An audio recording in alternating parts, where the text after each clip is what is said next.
del país, pero además también al gran número de votantes que están habilitados para votar. Estamos hablando de más de 98 millones de mexicanos que podrán participar en esta elección de este domingo. Bueno, pero para más detalles, ya estamos acá en el estudio de Mega Noticias en Mundo con Javier Pérez. Él es analista político y socio de Cardinal Consultores. ¿Cómo está, Javier? Muy buenas tardes y muchas gracias por venir acá a Mega Noticias Mundo. Hola, Florencia, muchas gracias por la invitación. Feliz de conversar sobre México y sus elecciones. Bueno, he leído en toda la prensa, principalmente internacional, que hablan de que es una de las elecciones más importantes en la historia de México. ¿Por qué pueden ser tan cruciales estos comicios? A ver, son muy cruciales porque el presidente Andrés Manuel López Obrador, el actual presidente, logró romper una hegemonía histórica que había sido dada por los dos partidos predominantes, ¿no? El PRI en gran cantidad y el PAN. Y lo que está en juego ahora es si ese impulso de Morena, del partido del actual presidente, se mantiene, si logra hacer las reformas constitucionales que él quiere hacer en el marco del próximo periodo, que él impulsó en este periodo, pero que su candidata Claudia Sheinbaum sería quien heredaría este rol de reformas constitucionales y por lo tanto, por eso se habla de la importancia de la elección.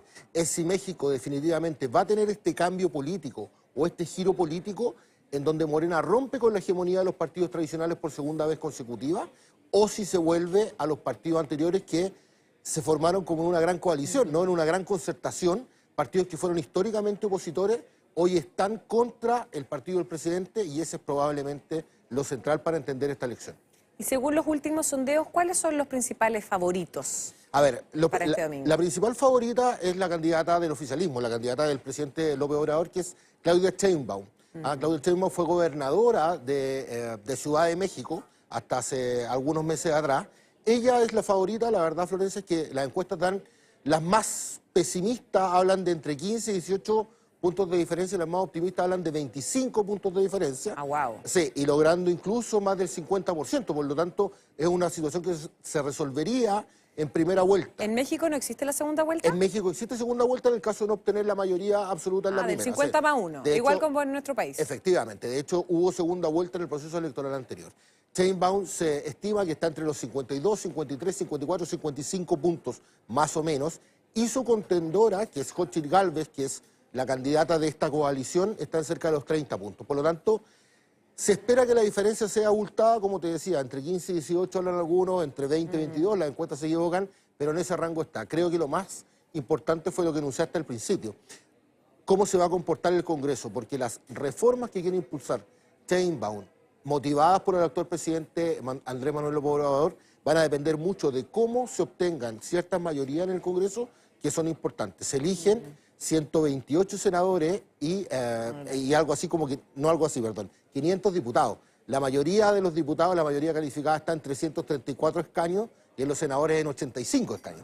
Entonces, eso es probablemente lo que más está en juego y lo que vamos a ver. No quiero ni pensar en esa papeleta. No, tremenda, no, tremenda. Nosotros nos reímos acá de nuestra papeleta en las mega elecciones, pero en México sí que efectivamente es una mega elección. Así es. Ahora me gustaría que nos enfoquemos también en cuál ha sido como el tono de las campañas o las principales promesas o los discursos de cada una de estas personas, podríamos decir, de los candidatos favoritos. Partamos primero con Claudia Sheinbaum. ¿Cuál ha sido el tono de su discurso o propuestas de campaña o promesas de campaña? Bueno, el tono de Claudia Sheinbaum ha sido esencialmente seguir todo lo que ha tenido que ver con en los programas sociales del presidente Andrés Manuel López Obrador, que probablemente son hoy día una de las cosas más valoradas por los mexicanos, ¿ya? Un fuerte impulso en todo lo que fue vivienda, en todo lo que fue obras públicas, para generar empleo y en vivienda especialmente para terminar con condiciones de hacinamiento. Te diría que esos son los dos temas centrales desde el punto de vista de lo más económico-social y también un impulso, por supuesto, al empleo. Y Sheinbaum, como bien lo decía hace algún instante atrás, se ha tomado mucho de lo que es la preponderancia de estas reformas constitucionales que tienden a pensar en, por ejemplo, una reforma así como muy que hoy día está muy en discusión en México, es que los jueces de la Corte Suprema pueden ser electos por voto popular. O sea, ese es un tema que impulsó Andrés Manuel Obrador y Claudia Sheinbaum obviamente ha llevado adelante. Y eso buscaría también un poco como contrarrestar la corrupción dentro de los poderes del Estado. Contrarrestar la corrupción, pero todos sabemos que cuando se politiza la elección de los jueces también es un tema bien complicado. Entonces, ahí hay un elemento que, claro, el gobierno actual lo trata de relevar como un elemento importante porque, claro, la ola política o electoral está en favor para ello.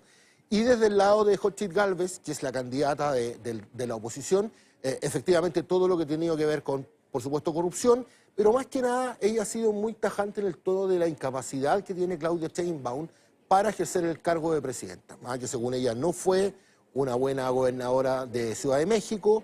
Recordemos que está Ciudad de México, después está la gobernación del Estado de México, que es otra división administrativa, y por lo tanto ahí es donde hay un elemento bien central. Ha sido más que propositiva, una campaña muy crítica, ha sido una campaña en donde se ha producido un clivaje muy importante, una separación de las aguas.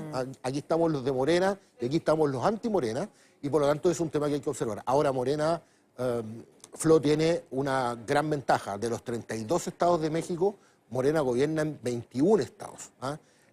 Gobierna casi 87 millones de personas de los 130 millones de personas que viven en México.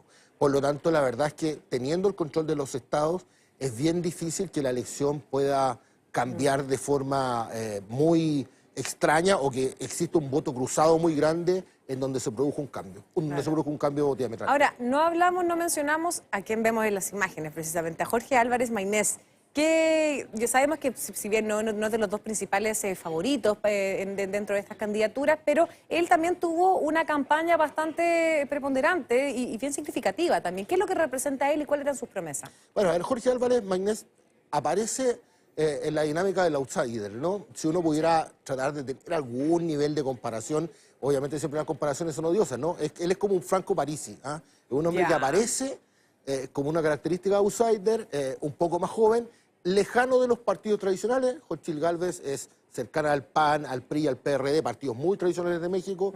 Sheinbaum es la seguidora de Morena, del presidente López Obrador, claro. Y él aparece como este outsider de la política. ¿Un outsider más de derecha o más de izquierda? No, es un outsider con características más de derecha. Eso sí es un elemento importante. O sea, te diría que en cierto sentido tiene algún parecido ahí a Franco Parisi para tratar de situarlo. Obviamente hay diferencias, pero es un outsider más de derecha, un hombre bien joven, muy lejano a los partidos políticos tradicionales de México, cosa que en México es bien compleja, porque los outsiders les cuesta mucho, porque en México el clientelismo dado por los partidos, dado por las gobernaciones, dado por los municipios, es muy grande. Hay un clientelismo asociado a los partidos políticos tradicionales que es demasiado grande, y por lo tanto para un outsider o para un independiente, la verdad es que es una tarea bien compleja.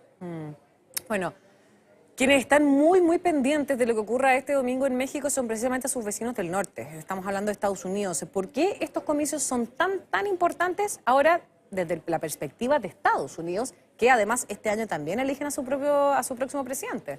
Bueno, yo conversando con algunos amigos mexicanos, incluso antes de esta entrevista, en verdad el mayor tesoro de México es estar al lado de Estados Unidos, pero también es su mayor carga, ¿no? O sea, ese es un elemento histórico. México no se puede entender sin Estados Unidos, primero porque es un gran generador de manufactura para el mercado norteamericano. O sea, hay un acuerdo económico también, una dependencia económica muy importante, claro, ¿no? Y por lo tanto, en ese sentido, Claudia Sheinbaum ha sido muy prudente en el caso de tener un discurso de mantener muy fuertemente la relación con Estados Unidos y de mantener básicamente la fiesta en paz. Xochitl Gálvez ha hablado un poquito más de multilateralismo, de abrirse a otros mercados, de que México se abre a Europa y se abre a Asia también como un gran elemento, y por lo tanto yo diría que ahí hay una cuestión que es bien importante y bien preponderante para Estados Unidos. A Estados Unidos, ¿qué le importa esencialmente, especialmente en lo que es México y el Triángulo Norte de Centroamérica?